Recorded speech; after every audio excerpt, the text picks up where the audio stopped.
Audible is the leading provider of spoken word entertainment and audiobooks, ranging from bestsellers to celebrity memoirs, news, business, and self-development. Every month, members get 1 credit to pick any title, plus 2 Audible originals from a monthly selection, and access to daily news digests from the New York Times, the Wall Street Journal, and the Washington Post, as well as guided meditation programs.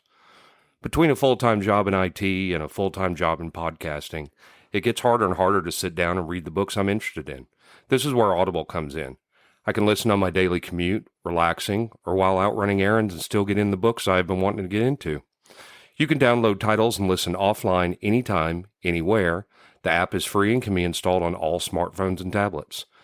Now you can try Audible risk-free with a special 30-day free trial by visiting audibletrial.com/nerdery and murdery. That's audibletrial.com/nerdery and murdery. Don't let your busy life get in the way of that great book you've been wanting to read. Go get your free trial of Audible today. This podcast is sponsored by BetterHelp. This is Geoffrey, and we've talked about many times before that I experience problems and struggles with my mental health, and really without a healthy mind, being truly happy and at peace is hard. The good news is therapy does work. It's helped for me, but what is therapy exactly? It's whatever you want it to be. Maybe you're not feeling motivated right now and would like some tools to help. Or maybe you're feeling insecure in relationships at work, or you're not dealing well with stress. Whatever you need, it's really time to stop being ashamed of normal human struggles, and it's time to start feeling better because you deserve to be happy. And now you don't have to worry about finding an in-person therapist near you to help. BetterHelp is a customized online therapy that offers video, phone, and even live chat sessions with your therapist, so you don't have to see anyone on camera if you don't want to. It's much more affordable than in-person therapy, and you can start communicating with your therapist in under 48 hours. So join the millions of people who are seeing what online therapy is really about. It's always a good time to invest in yourself because you are your greatest asset. And there's a special offer to Nerdery and Murdery listeners. You can get 10% off your first month of professional therapy at betterhelp.com/nerdery and murdery. That's betterhelp.com/nerdery and murdery. Thanks again to BetterHelp for sponsoring this podcast. You're listening to the sweet and sensual sounds of nerdery and murdery. Seriously, you're an idiot.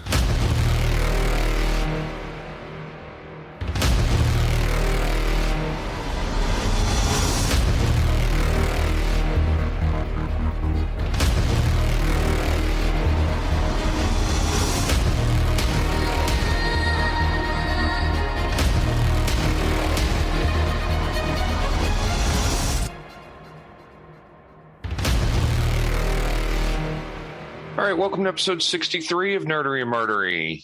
Big 63. I'm Zig with your nerdery. And I'm Geoffrey with your murdery. Welcome to another week of the ups and the downs, the highs and the lows, and the high jinks and the low jinks. I know you had a fun time finding a Phoenix machine. Yes. I went ahead and included it on the in the picture list. The old Pizza Hut that I used to play the Phoenix game at is now a Boss's Pizza. Mm-hmm. They have the original cabinet there. They brought it out of storage. It's working. I played it yesterday. Yeah, that's cool. Yeah, it was awesome. I got all the way up to the mothership, but I'm used to playing it with joysticks, and the original cabinet is a left and right button, so it took me a few tries. Yeah.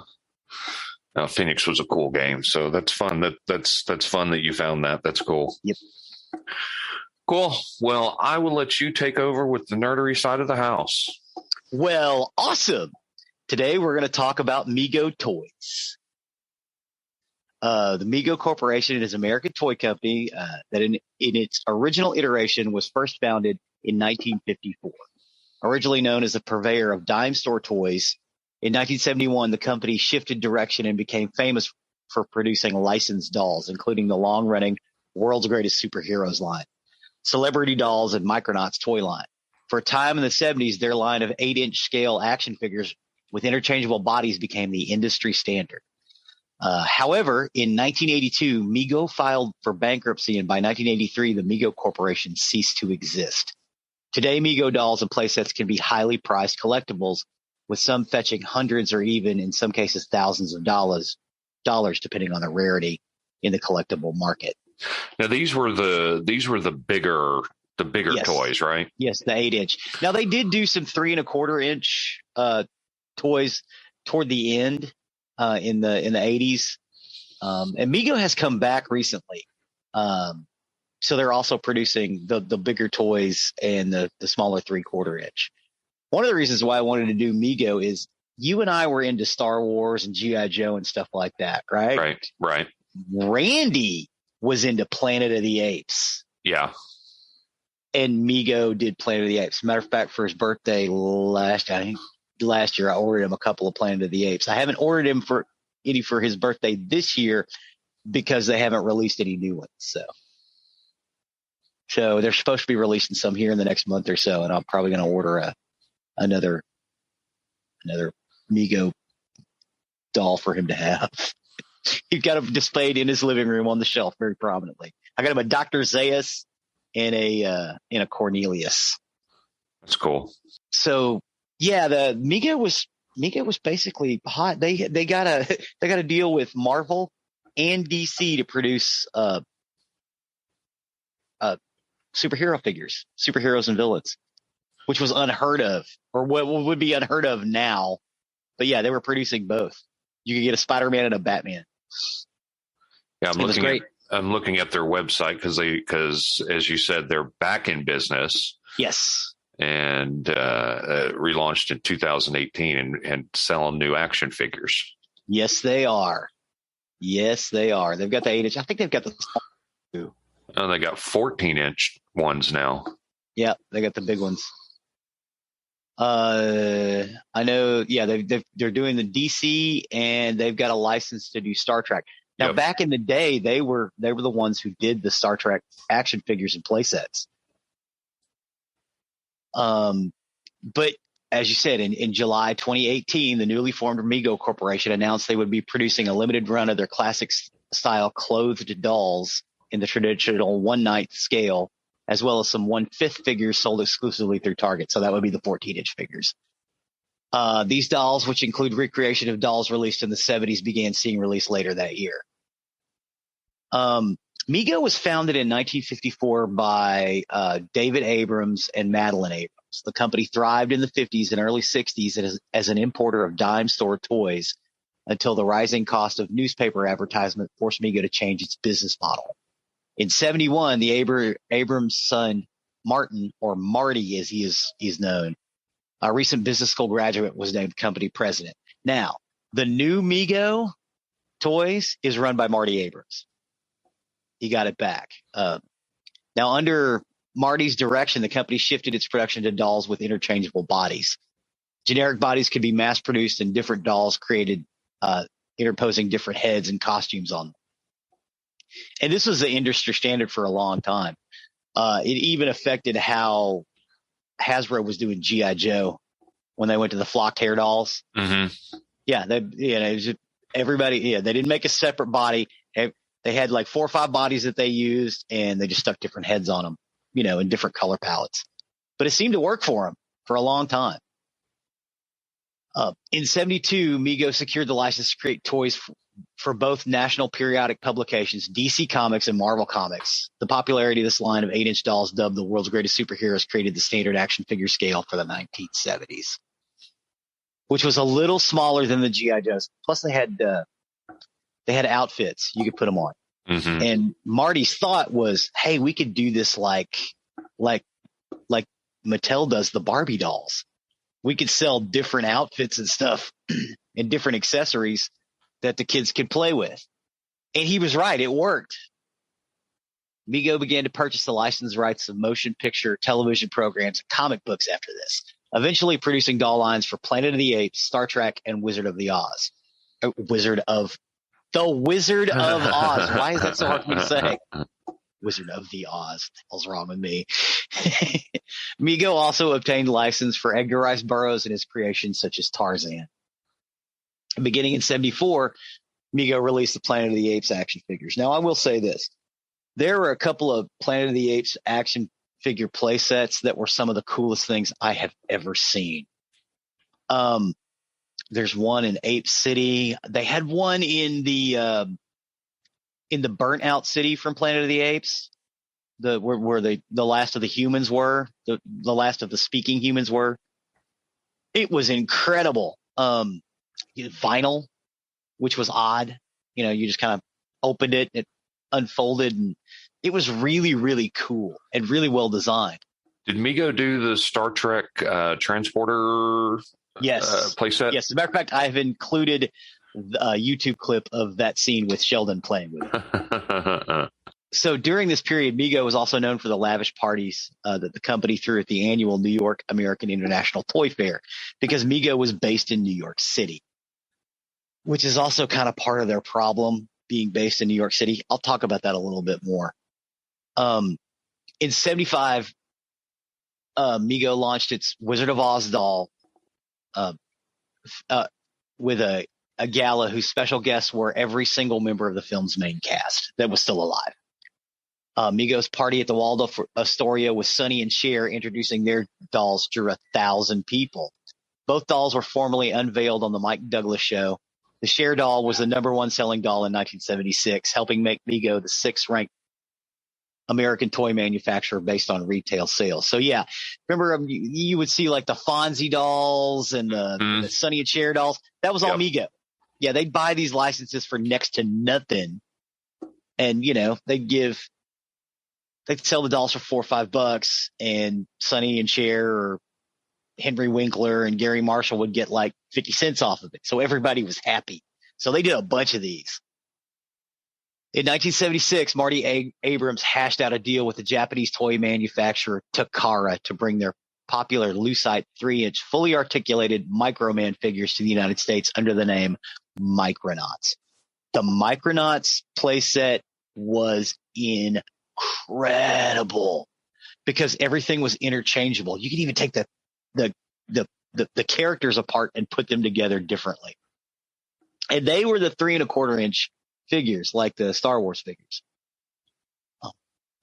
While Marty was in Japan, Fox's lawyer, Mark Petters, dropped by the office to show stills of the upcoming motion picture Star Wars. No one in the office could sign the deal, so Petters visited Kenner in the same building, and Kenner president Bernie Loomis was in office and signed the deal. So Marty Abrams still says, I knew nothing about the guy from Fox or 20th Century Fox showing up to set up the Star Wars deal. Otherwise, I'd have signed it, because Kenner got that sweetheart deal for Star Wars and it ran them for years. Right. They went to Mego first. Actually, they went to Hasbro, and Hasbro just said no. But they went to Mego first, and they're like, no. And they went down the hall. Kenner, even though they were a Cincinnati company, had a small office in that same building in New York, and Bernie Loomis was there. He's like, yeah, I'll sign that deal. Wow. Yeah. So it kind of lost him out. This decision seemed of little consequence to Mego at first, because the Micronauts figures initially sold really well, and they did. They were a lot of fun. They earned the company more than $30 million at their peak. So $30 million a year from the Micronauts. I know they got some of my money, because I had the battle cruiser, which I have listed a picture of. That battle cruiser, when you put it all together, you could actually, it had a little tethered cord and a battery power, so you can make it run down the kitchen floor, but you could also take it apart and make a bunch of different ships. You could even make it into like a little gun. Oh man, that thing was awesome. And it came with 2 figures. It was amazing. The Star Wars film was extremely popular, and competitor Kenner products sold substantial numbers of Star Wars action figures, which we all know. Right.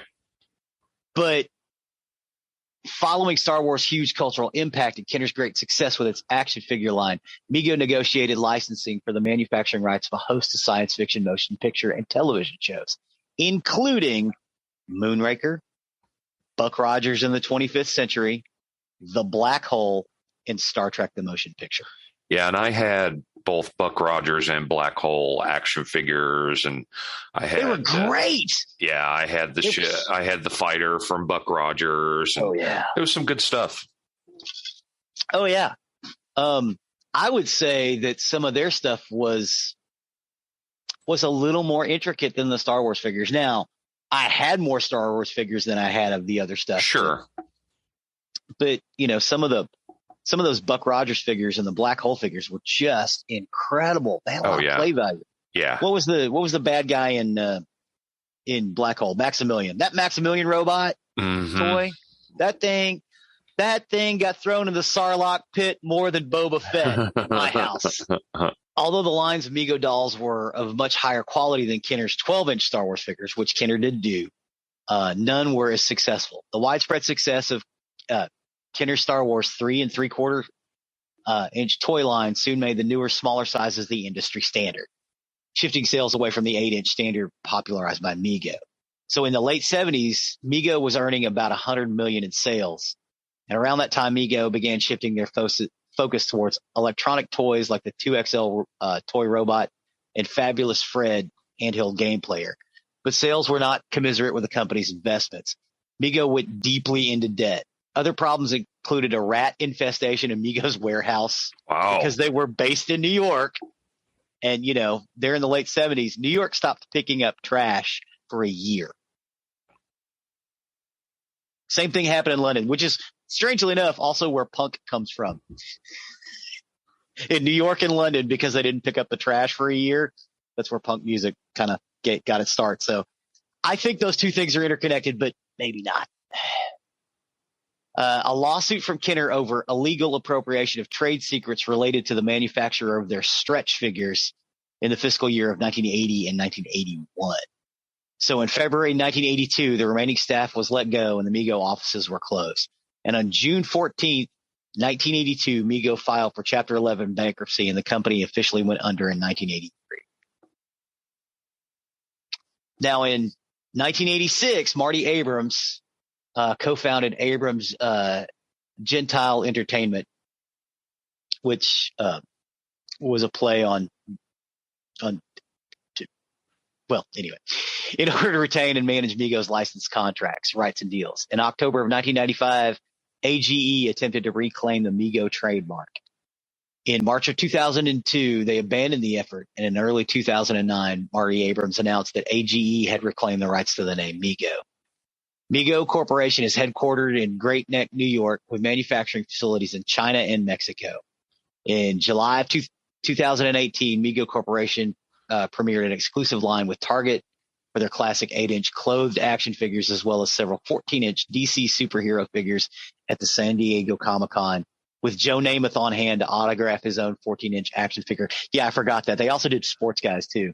Right. The Evel Knievel was Mego, and so was the Joe Namath. I wonder if the $6 Million Man was Mego as well. I think that was actually Hasbro. Oh, okay. Yeah. The Target exclusive featured 3 waves of figures hitting Target stores in August, October, and November. These figures were limited to $10,000 or 10,000 units each. But starting in 2019, Mego has continued to work with Target and other major retailers like Walmart to bring the classic Star Trek, monsters, celebrities, and superheroes back to the store shelves and online.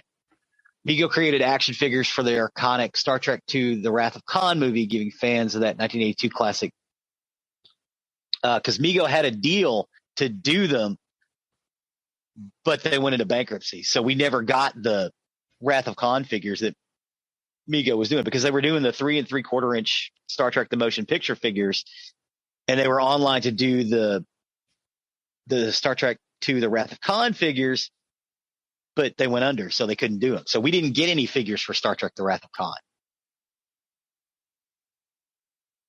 And Mego has also, so they were able to bring those back in, I think, 2019. The Mego figures they expected to see back then. Mego also expanded distribution internationally, working with distributors in other countries to bring the magic of Mego to the rest of the world as well. In 2020, Mego launched new waves of action figures and products to a waiting world. Marty Abrams and greeting old and new fans at Comic-Cons and conventions nationwide. Now, some of their some of their ideas, like thinking of ways to reduce the cost of products. In 1975, Mego released a smaller plastic line of action toys called Comic Action Heroes that had the comics molded onto the figures, which was later adopted by Star Wars and the Superpowers line. So the actual 3.75-inch figures were invented by Mego in 75. Now these pocket Comic Action Heroes, I had the whole set. And a kid down the street stole them all. I had quite a few of the Superpowers ones for sure. Yeah. Well, when the Superpowers came out, I think that was actually Kenner, but they were great. Yeah, the Joker and the Penguin. I thought the Superpower ones started with Mego. Yeah, you know what? You may be right. I know that we had the DC and the Marvel, because I had Batman and Spider-Man, and there was a Batman car. Mm-hmm. Right. Batmobile, which looked like the old 1960s Batmobile. Now, Mego did acquire the molds of World War II soldiers' vehicles and landscapes terrain from Lewis Marks and Company, and they went ahead and reissued the Battleground and Guns of Navarone playsets. The Mego also reissued Prehistoric Dinosaurs, Fort Apache, and Galaxy Command playsets. So what Marks would do is, they were also a dime store company. They would produce a bunch of plastic army men and release them with this vinyl mat and these little plastic tanks and things, and these little plastic clamshell playsets that you would all put together and have little battles on. The Guns of Navarone playset is the impetus for Castle Grayskull. There would be no Castle Grayskull without the Guns of Navarone playset. Really? Look at it, you can tell. Yeah, because the idea was like, man, we need to give them some place to go fight. He's like, well, why don't we do something like the Guns of Navarone playset? Oh yeah, we could do that. Just where it opens in half. So yeah, I've got a picture of the Guns of Navarone playset. If you take a look at that, the way they did the rock molding and the way they did kind of the floors are attached to it, that's where they got the idea for the Castle Grayskull playset. So Marks was a different company, but Mego did buy them out. Among the most enduring Marks creations were a long series of boxed playsets throughout the 50s and the 60s based on television shows and historical events. These included Roy Rogers' Rodeo Ranch, The Western Town, Walt Disney's Davy Crockett at the Alamo, Gunsmoke, Wagon Train, The Rifleman Ranch, The Lone Ranger, Battle of the Blue and Gray, The Revolutionary War, Tales of the Wells Fargo, The Untouchables, Robin Hood, The Battle of Little Bighorn, Arctic Explorer, Ben-Hur, Fort Apache, Zorro, Battlegrounds, Training Academy, Prehistoric Times, and they also did a few fantasy ones where you had like dragons and knights and things like that. The original sets are highly prized by both our generation and the generation before us. They had collector's books titled Boys Toys and the big toy box at Sears, which had all the original advertisements. So as the space race heated up, Mark's playsets reflected the obsession with all things extraterrestrial, such as Rex Mars, Moonbase, Cape Canaveral, IGY International, Geophysical Year, are all of these little space themes that they did. So you can actually get these, or you could get these playsets for a long time. But when Marks went out of business in the late 60s and early 70s, you couldn't get these. So that's why Mego went in and bought them and produced them under their name. But basically, they were the exact same mold. All of those Mark stuff originally was produced by Mego. And I had one of them. I had the Battle of the Bulge playset. Mm-hmm. It was great, man. That got a lot of play. And again, it got used with the Star Wars figures and everything else because it was this giant, God, I don't want to say it was like 3x4 vinyl playmat. It may have been smaller, but it seemed bigger when I was 8. Sure. But yeah, I'd lay that out and there'd be all kinds of crazy battles, not just with the figures that came with it, but I think got hours of play. I did the same thing with Star Wars sets. I mean, because I had, like I said, I had the Buck Rogers. I had different action figures from different genres and whatnot, and they would all be included in the battles that I would do. And yeah, I'm very, very, very familiar with doing that. It was a lot of fun. Yeah. So I kind of wanted to include how they brought back the Marks play sets, because again, they were a lot of fun as well. And I'm hoping that Mego ends up producing some things like that. Right now, they're just concentrating on action figures, and they're doing okay. They're not as big as Hasbro is now, who bought everybody else up, but they're not doing too bad. They're making a living. They're able to do some R&D and reproduce some of these figures that people love. And the quality of the plastic and the vinyl is a lot better now. I don't know if anybody's taking them out of the package and playing with them, though. I know Randy's are still in the bubble pack sitting up on a shelf. Sure. Sure, because we're as we've gotten older, we're more into collect culture because we understand that these things increase in value. Yes. Plus, they look nice. You don't want them. You don't want them in pieces all over the place. You want them to stand up. And although a lot can be said with busting that thing out of the pack and playing with it, or getting it where you can display it and see all around it. That's the only thing I don't like about keeping them in the blister pack. You can get most of a view of it, but you can't really see it like you can sitting on a shelf. Pick it up, look at, see how it articulates. But that is basically it for Mego Toys. Other than they're back, people. Show them a little love. Pick up something. Pick up something from your childhood that you can see, or pick up something from your dad's childhood that you can see. Because I guarantee you, a lot of our younger listeners, your dad's played with this stuff. Your mom's played with some of this stuff. It was a good time. Yeah, it was. It was good stuff. I like I said, I enjoyed all my Mego action figures that I had when I was a kid. They were a lot of fun. I especially was very fond of the Buck Rogers and the Black Hole ones that I had. It was great stuff. Great stuff to add into my Star Wars figures. Yes. So they could fight, because Boba Fett needed to fight Maximilian. Right. That's just how that went down. Yeah. Good stuff. Appreciate that trip down memory lane. I'd forgotten some of the stuff with Mego, so I appreciate you on that. Sure, absolutely. And I've included pictures of the Guns of Navarone playset. It looks like Castle Grayskull. Plus the Micronauts battle cruiser. I had to show a copy of that, and some other things here, some various other pocket superheroes and things like that. So awesome. Cool deal. Well, and with that, I think we shall step over to the murdery side of the house. Murder.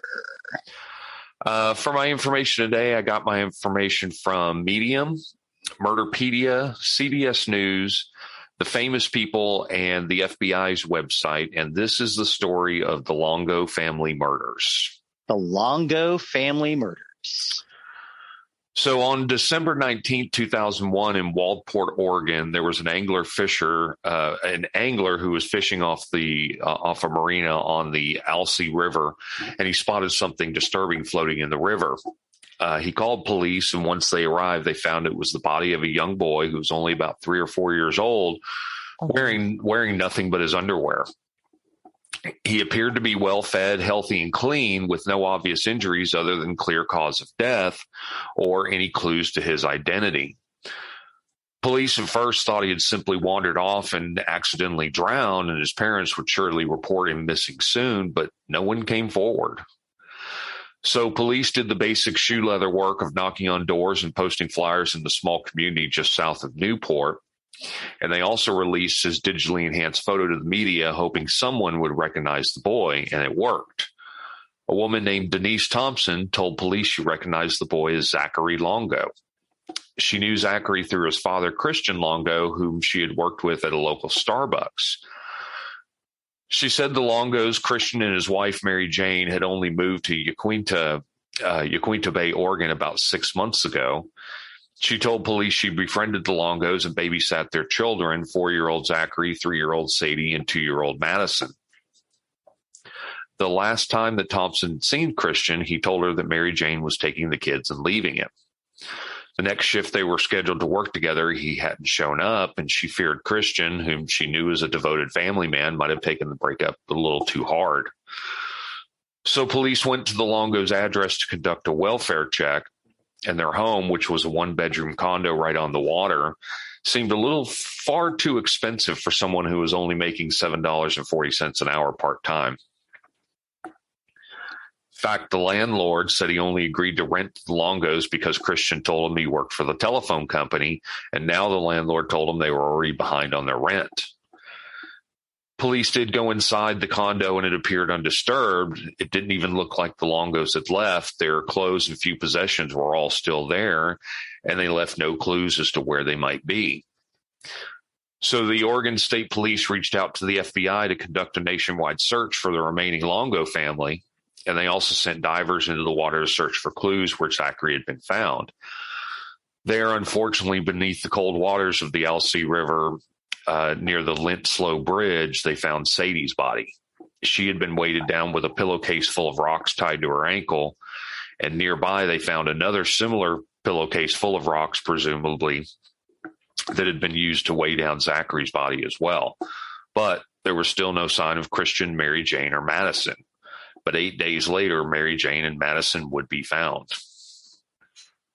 Tips started coming into the hotline, and one man told police he had seen someone parked on that very bridge the night of the murders. He stopped to help, but the man told him the car just needed to cool down.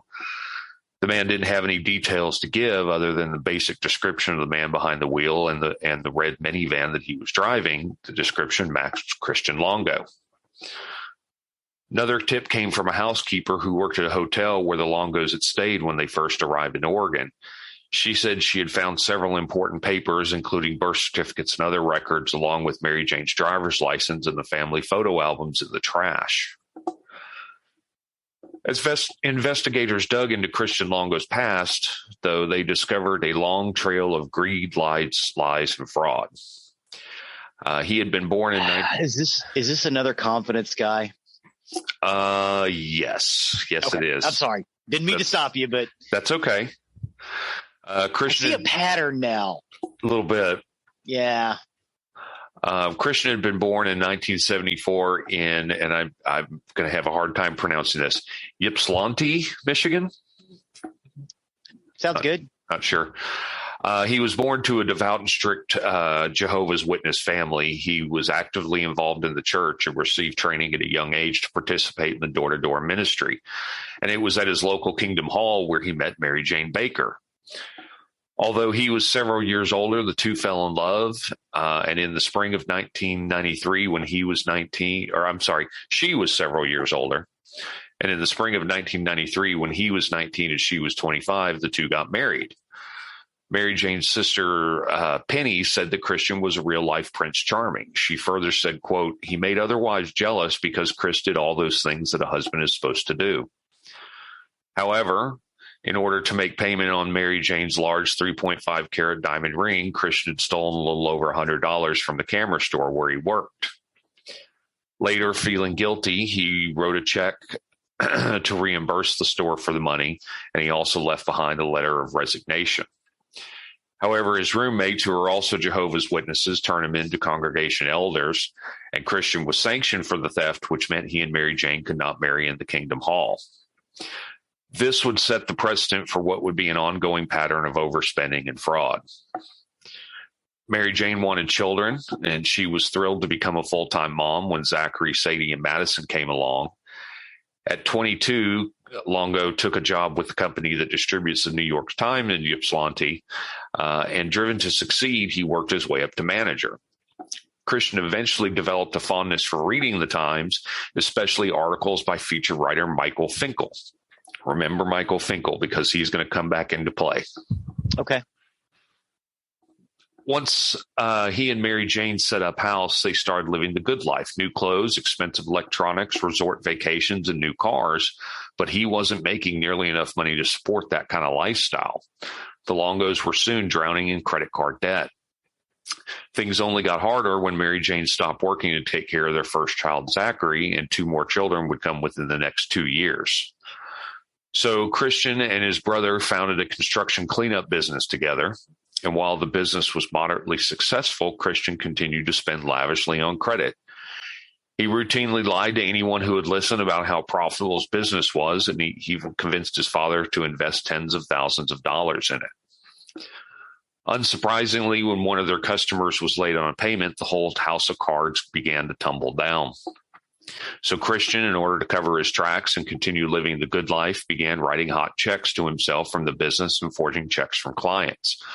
But he was in too much debt to sustain it all. One of their cars was repossessed for non-payment, leaving them with only one car for their growing family. When that car broke down, Christian obtained a fake ID and went to an out-of-state car lot to, quote, test drive a van. He then drove that van home and gave it to Mary as a birthday present. When she started asking why they hadn't received any bills for the van payment, Christian printed out fake bills and sent them to his address. Oh, my God. This, however, was not the worst of his deceptions to Mary Jane. One day, she found an email on his laptop that confirmed he was cheating on her. He claimed he hadn't actually had a physical relationship with the woman, but that he was straying because Mary Jane wasn't any fun since they had children, that he didn't love her anymore. Again, he was sanctioned by the congregation, but Mary Jane, like a good Jehovah's Witness, stayed with him anyway.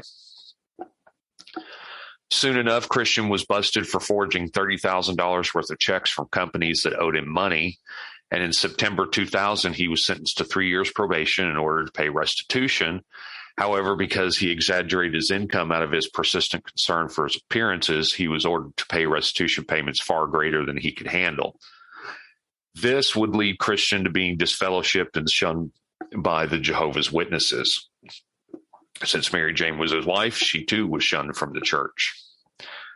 However, her family continued to remain in contact with her in violation of the congregation's rules.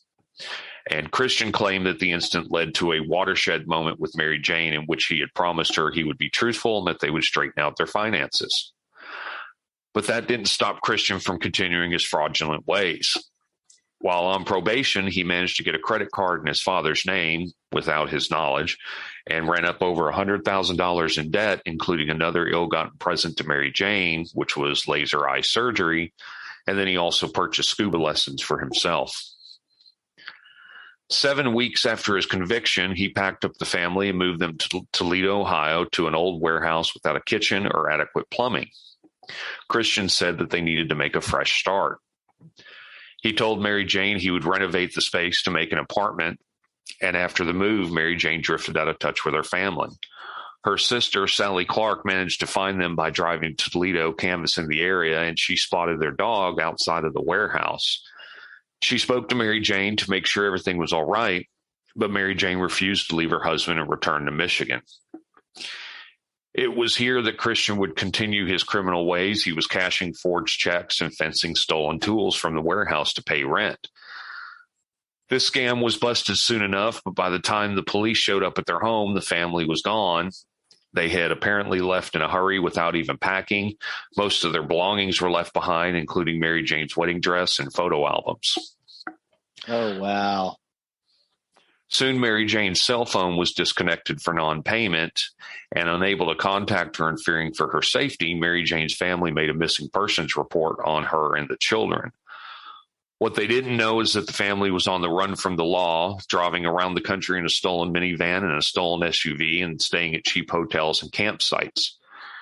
Mary Jane still, though, knew nothing about what was going on, believing in Christian's lies as she wanted to believe her husband. I don't know. You think at this point, if they're on the lam, she would figure it out. And I thought the exact same thing, but she was very devout in her religion, and she wanted to believe her husband was a good man. She wanted to believe the things he was telling her. So At one point, though, she did send a postcard from the family from South Dakota, and based on this postcard, the Ohio police closed the missing persons case because she was no longer missing. They knew where she was. The Longos finally ended up in Oregon, staying at one place after another until they could no longer make rent and had to move again. All the while, Christian continued his small-time scams. He was fencing stolen items, stealing gas, and passing hot checks.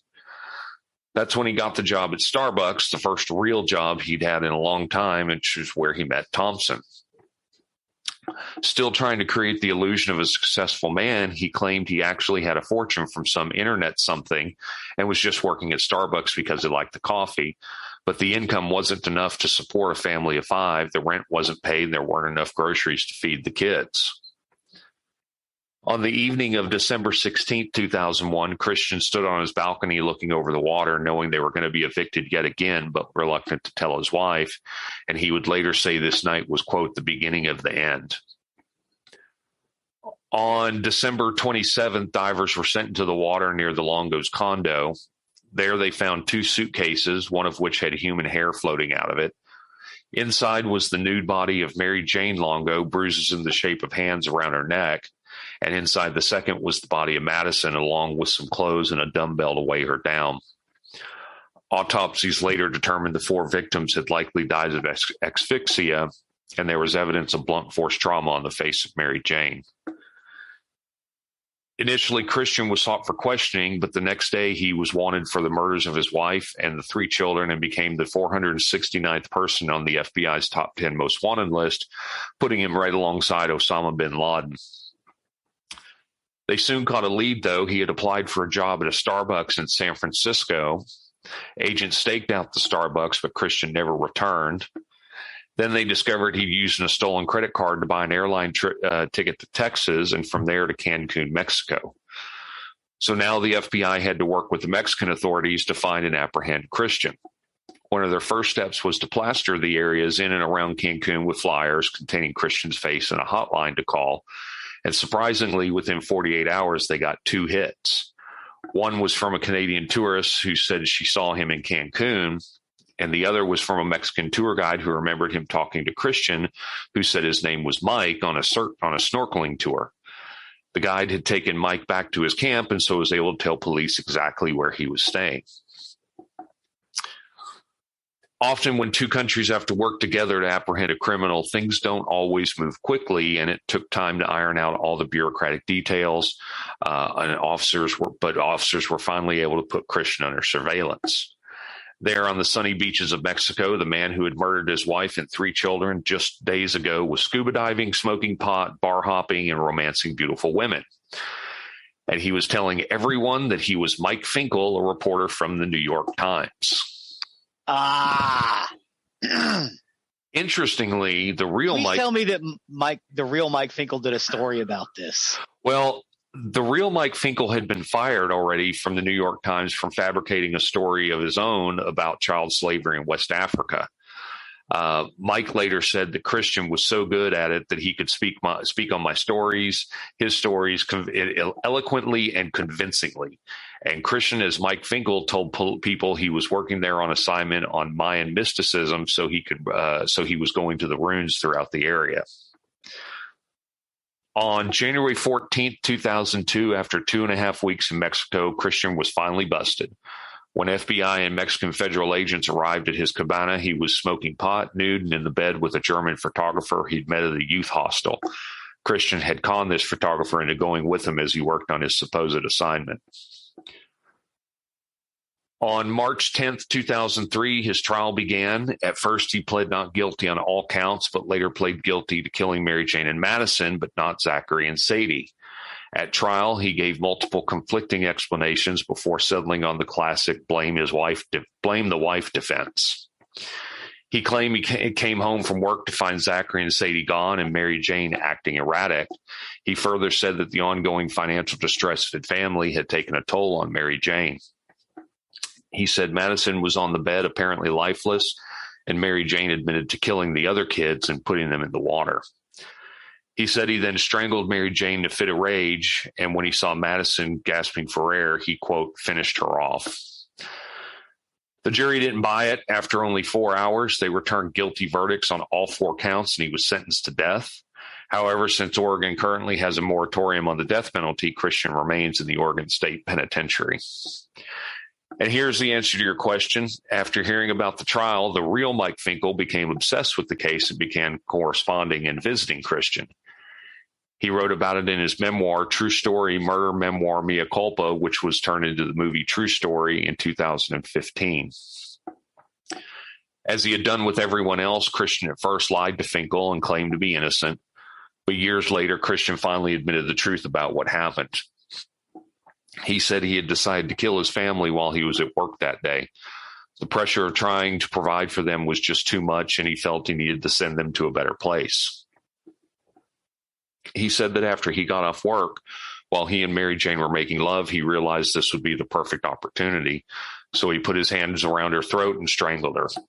He then strangled Madison in the same way, but the feeling of a 2-year-old's throat in his hands was too upsetting to do again. So he packed their bodies into suitcases and threw them into water while he figured out what to do about the other 2 children. He told Finkel that he took Zachary and Madison out to the minivan while they were asleep, buckling them into their car seats. He brought along pillowcases and stopped along the drive to fill them with some large rocks. And once he got to the middle of the Lint-Slow Bridge, he pulled over and quietly opened the doors to not wake them. One by one, he unbuckled each from their car seat, tied the pillowcase around their ankle, lifted them gingerly out, and dropped them into the water.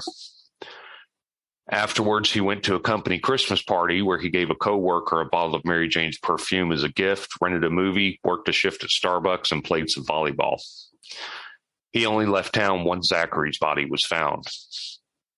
He had killed his family, he said, so they wouldn't witness his failure to provide for him, so that Mary Jane wouldn't discover he had been deceiving her for years, and in reality, she married a loser and a liar and a thief.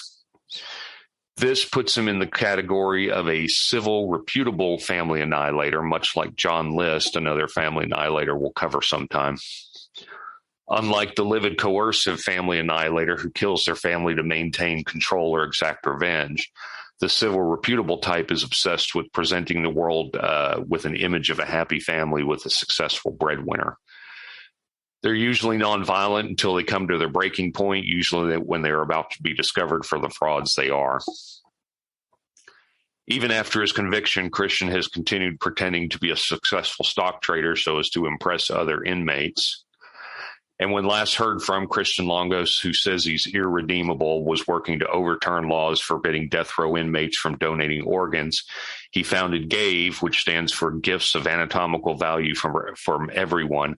However, that blog has not been updated since 2015. And that is the story of the family annihilator, Christian Longo. Yeah, I may have to watch that movie that you talked about today. Yeah. Yeah, I'm going to go check that one out. Yeah, it's just sad. This is another family annihilator like Chris Watts.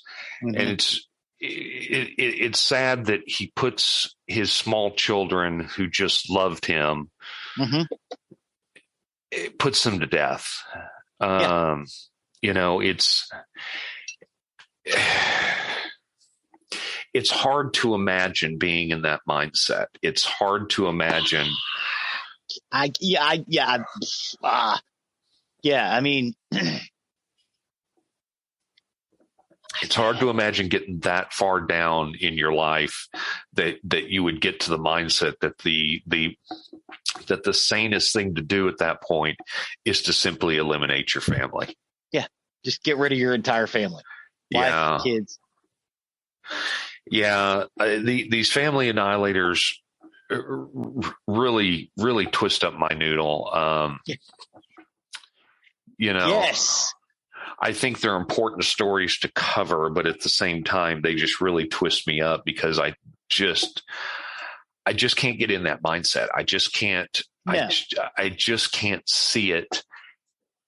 How they get to that point, you know? Yeah, yeah. You know, if it was a crime of passion, I could understand. I wouldn't do it. I don't agree with it, but at least I could understand it. It's like they're going to discover that I'm a fraud. Well, they've probably already figured it out, you know? Yeah. It's that. how self-deluded is this guy? I mean, he's trying to impress other inmates that he's a stock trader in prison. Well, he's continuing on his ways of continuing his fraudulent behavior and fraudulent attitude. And so he's still trying to impress people, even though he's in jail as a multiple murderer. He's still trying to impress people. Yeah. So I don't know. Just absurd. It's insane. Well, thank you for taking that trip with me. I appreciate it. Thank you for the trip. That was fascinating. This happened in 2001. I don't remember this at all. So yeah, I had heard of it before. It was one that I had on my list that I knew I was going to cover. That is just kind of a fascinating story. Yeah. So.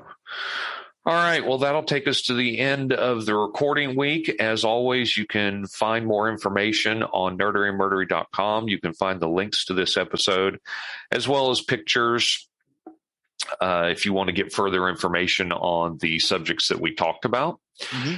You can also find the link to our merchandise. So if you wish to show off your fandom, please do visit there, and you can see the various items that we have for display. Shirts, books, all kinds of cool stuff. As always, you can also find our contact information on our webpage. So if you want to let us know things you want to hear, things you don't want to hear, things you would like us to improve on, or things you just like to tell us about that you would like us to cover, please do contact us, because we do listen to every single thing that is sent our way. We sure do. And we always want to get better. And we want to tell you about things that you guys want to hear about too. Sure. Which does remind me, we have a listener who said that we do have to cover Obi-Wan now. Yes. Since we are covering the shows in order, we'll get to that. We've got a couple of Star Wars episodes to go before we get to that, but we will get there. And Obi-Wan is already in my list. Yes. You can also find the link on our website to our Patreon. So if you wish to donate to our show to help keep us going, there are costs that are involved with keeping the show running. So please do consider donating there. With your donation, you do get access to our episodes early, plus you do get exclusive episodes that are only available to our patrons. We do links and everything on our website concerning the episode, but the episode themselves is only on our Patreon page. Please and thank you. Please and thank you. And the last thing is to remind everybody to please leave a 5-star rating where you can: iTunes, Spotify, Google Podcasts. We do appreciate that. It helps get our content out there, helps other people find our content that may be looking for something new to listen to. So please consider to take a minute and leave that review for us. Please and thank you again. Please and thank you. Yep, sorry. I stumbled through that. That's all right. So with that, I have been Zig with your nerdery. And I'm Geoffrey with your murdery. Cue the music.